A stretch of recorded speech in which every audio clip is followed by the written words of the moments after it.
National intangible cultural heritages, okay, is something that China loves. You've heard this before. I'm trying to think of okay, this is how I would say this. Yeah. The government, when they did this push for like, no, China does have culture because the CCP didn't ruin it, and actually the CCP embraces it and celebrates Chinese culture, Yes. which is not the case. They came up with this idea that a lot of, and this is the biggest projection you've ever seen in your life. I think you got a projection. Oh, I do. Right? Projection! People go, I'm going to make a fake conversation. Person goes, CCP, why did you destroy all the culture and the buildings? And you almost got rid of Chinese characters. Yeah, you all the smashed temples, you burned the manuscripts. You killed the intellectuals and Yeah. you burned down schools and you did all this horrible stuff to Yeah. get rid of Chinese culture, to be kind of like basically the Soviet Union 2.0. Yeah. To embrace communism and stuff. Doing all that, why'd you do that? And they say, no.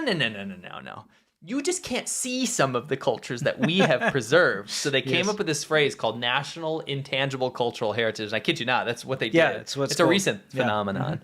And it's like, well, maybe you can't see the Chinese culture that's not there anymore, but you can feel it through our intangible things you can't really touch. Yeah, things you can't touch. It's intangible. So anyway, China, as we all know, mainland China did destroy its history, just like you said, during the Cultural Revolution and the Great Leap backwards, and really destroyed it. And if you live there, you will see it's pretty soulless when it comes to actual culture and history and architecture. So now they're scrambling to try and get some of this back to prove that they do have, like you said, they do have some real culture. Yeah. So they have this thing now, and they're going around, they're trying incredibly hard to prove. They're like, no, we do have culture, that type of thing, right? Yeah. So they latch onto these little kind of nonsense things. I'll be honest, most of them are nonsense. It's like it's a stretch. Yeah, it's a stretch. It's not something that you would really say like, "Wow, beautiful culture." It's they'll okay. be like, yeah, they'll be like, "Oh yeah, I heard this person does like knitted a sock or something." Yeah, they'll or be like the sock knitting women of this village. Yeah, one thing I've seen is that it'll be like the preserved vegetables of like a little village, and it's like it's been around forever, and like everyone eats it and stuff, but now it's become an intangible cultural heritage. But now I've got a treat for you, because what they do is they latch onto one, and then they try to promote it through the propaganda departments, and they get white dudes, or foreigners to try and promote this. Usually white dudes. So they'll go find an English teacher or someone who lives in a certain area, and they'll get him on TV. So we got one of those for you here. Excellent. So yes, well, we've got it's about singing. So I'll just leave it at that. Let's get us out of here and let's play it. What a wonderful song. How come I've never heard it before? What? Wait a second. Hold on. You didn't like, there was no foreplay there. I wasn't ready for this. Yeah. So is that, I'm just thinking, stepping out of this, when I hear a song, yes, the first question that comes to my mind is, how come I've never heard this before? That's what I hear. I'm expected to hear every song in the history of mankind, especially in a foreign country. I know, you're just walking around. It's like, something's on the radio. What a wonderful song. How come I've never heard this before? Yeah, exactly. Anyway, so I thought I'd mix it up a little bit and help the guy out. Let's take a look. Let's take a look at what's going on. It's such a Chinese script. It is. What a wonderful song. How come I've never heard it before?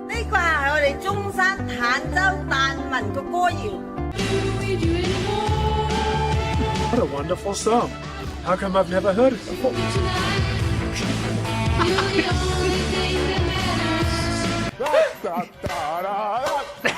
What a wonderful song.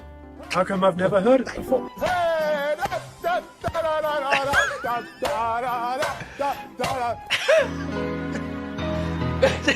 What a wonderful song.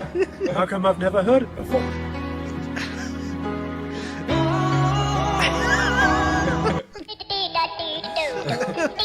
What a wonderful song. How come I've never heard it before? Hello, my name is Adam. Today I've come to the birthplace of Zhongshan folk songs. Yeah, so that was a great edit, by the way. I'm very proud of you for that one.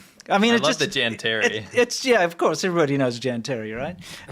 Anyway, here's the thing. Like, I think that's the correct response to any new random sound you hear, really, or song. Who says that? That is so. It's, you know what it reminds me of? What? The like What did he say? If I could have a dazzling body like these Chinese, Yes, exactly. I'll just retire here. Correct. It's like such a verbatim Baidu translate. Yeah, you have to read the script. Yeah. How come I've never heard it before? Yeah, Well, gee, maybe because you're in a little city in Guangdong, thousands of miles from your home, in a foreign language that's not even Mandarin that you don't understand. Maybe that's why. That's probably why, yes. Anyway, so he goes to this Tanzhou Park. Now, something to pay attention to is he interviews this woman, this old woman here, but you'll see her. She's pretty much in all the shots. Yeah. So this is what they do. They've latched onto this one thing and they say it's an intangible thing, but it's literally... It's fine. Yeah, but they try to make it out as if it's a big cultural part of China's history, and it's only one woman sings this in basically. one area. Yeah. Anyway, let's continue because this is kind of interesting. Let's learn about this. Okay. I think we should not interrupt for a while. Sure. Let's let people see all about this fantastic thing. I'll rewind just slightly to the part where he introduces himself, and let's take a look. Sorry. Hello, my name is Adam. Today I've come to the birthplace of Zhongshan folk songs, Tanzhou. The Zhongshan salty water song, the Zhongshan salty water song, the Zhongshan salty water song, the salty water song of salty water song, the salty water song, the salty water song of salty water song, and salty water song, the salty water song, the salty water song, Zhongshan salty water song. The salty water song? Now, that's the reason why I cut in all the instances he mentions the salty water song is it's so forced that he's had to say the Zhongshan salty water song in this tiny video. It's like a 3-minute video, and he had to say it so many times. What? Like, clearly they mean like the ocean, like salt water, like saline. Yeah, it must be something like that. But the fact that they made him say the full name rather than just say the music or the song, because, you only really need to introduce the tradition once, right? Yeah. You would say like, I don't know, Morris dancing, right? You'd say, we're going to see some Morris dancers today. And then you're like, oh, the dancing is fantastic or whatever. But he has to say the salty water song so many times. Yeah, because those were all separate cuts that you just did. Those are different instances of him different saying instances that. In this video. Yeah. And then, I like how they B-rolled a random one-eyed cat there. Anyway. That's cute, though. Yeah. Let us continue, because now you'll see it. I haven't cut anything else out. Okay. I may have added 1 or 2 things here or there, but you'll see the actual full thing. Let's watch it. Is a microcosm of Zhongshan folk songs and is one of China's national intangible cultural heritages. It is said that Zhongshan salty water song has been passed down for over 300 years. The Zhongshan salty water song from Tanzhou town is the oldest, the most traditional singing style in the Pearl River Delta region. 既然你嚟到坦洲啦，我教你唱兩句鹹水歌啦，好嘛？乜嘢花開啊你？ This is Cantonese, by 花開啊你？ Okay, with all those tones, I think that's a bit difficult for me to learn yet. I'm curious, on what occasions he's do gonna you be sing the dumb the song? foreigner, right? 我哋嘅鹹水歌咩唱都可以唱啊。有時咧去到婚嫁或者攞兒啊勞作嘅時候都唱，甚至咧登上舞台都可以唱。 Besides Tanzhou, we can hear another style of salty water song in Shaolan, Zhongshan.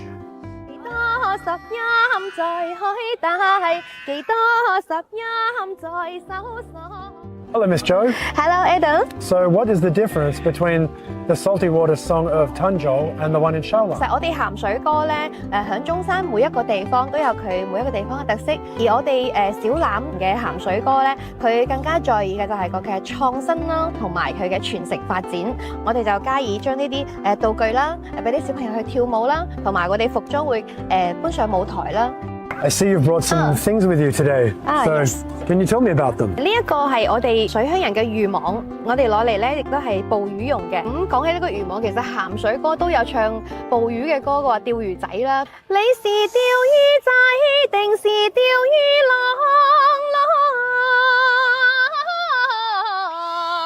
我問你。 Words can be engraved and photos can be captured. What amazes me the most is...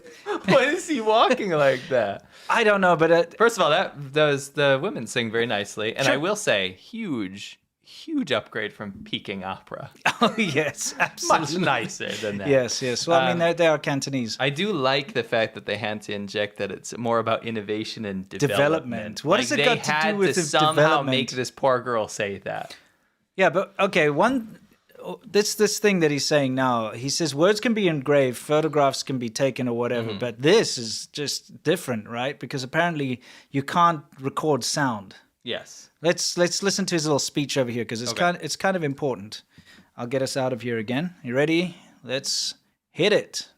Words can be engraved and photos can be captured. What amazes me the most is that the salty water song has been passed down from generation to generation.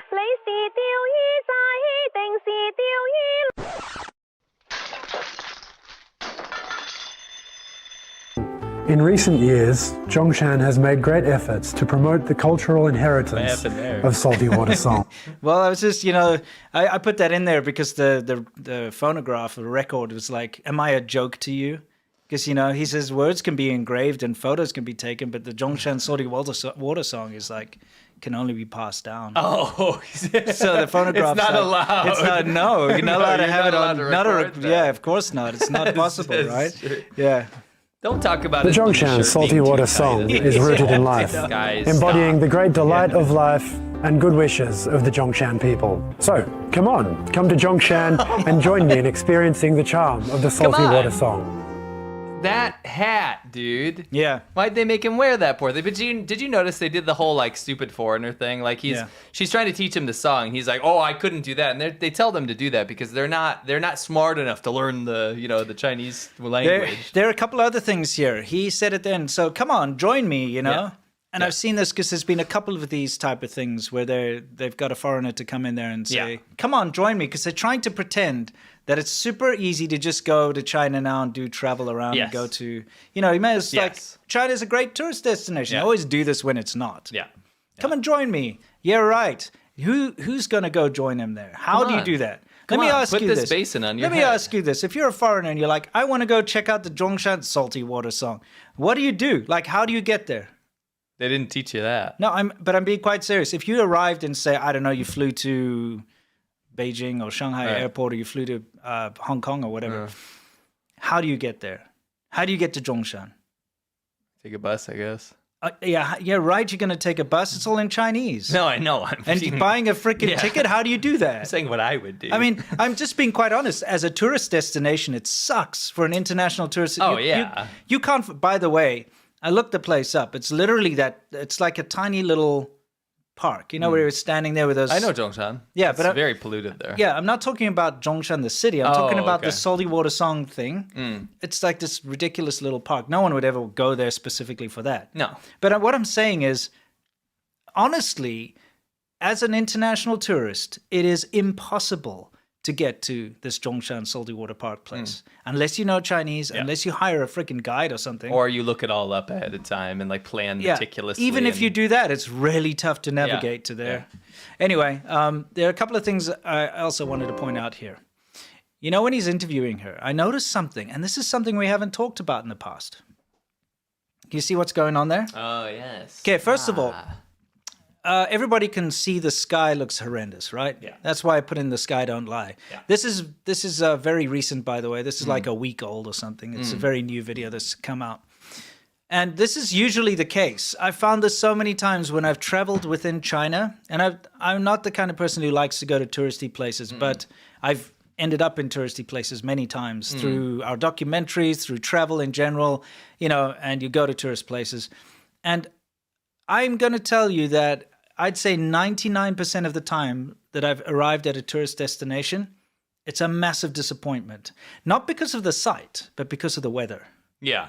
Yeah. So you get it's never going to match up with perfection. Right? No, but I mean, you get to this beautiful place. There's mountains and there's something there, but you can't see them because it's either too polluted or hazy, or they're doing the burn season or whatever. Yeah, that's something we'll talk about in a second. But the most beautiful things that we saw, which we saw plenty of in China, absolutely gorgeous places, but they're always unplanned. They're like places we find by ourselves that are not tourists. And I'm not trying to be a tourist hipster, but like places you'll show up and you didn't have to go to a national recognized tourist destination. So let's say, and I don't want to be unfair about this, but let's say at least 50% of the time when you go to a tourist site in China, it's ruined because of pollution or bad weather or something. Yes. Or they're doing construction or there's something going on there, right?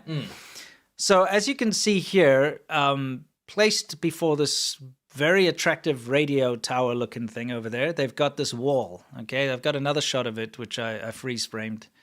Over here, right? With the boat, okay? And the entire sole purpose of that is when you go there as a tourist, as a Chinese domestic tourist, you go to this little park because you heard about the salty water song thing, and you want to take photos. Yeah. But you arrive there and it looks like trash. Yeah. But you want that photo of visiting this beautiful place. Yeah, because you saw it on CCTV. Yeah, you saw it on the news Douyin or you saw it on one of these documentaries. Now you have an opportunity to still take a photo in its idyllic setting. In other words, with blue skies and, you know, beautiful rivers and stuff like that. So you'll stand in front of a picture to take your picture. Yes.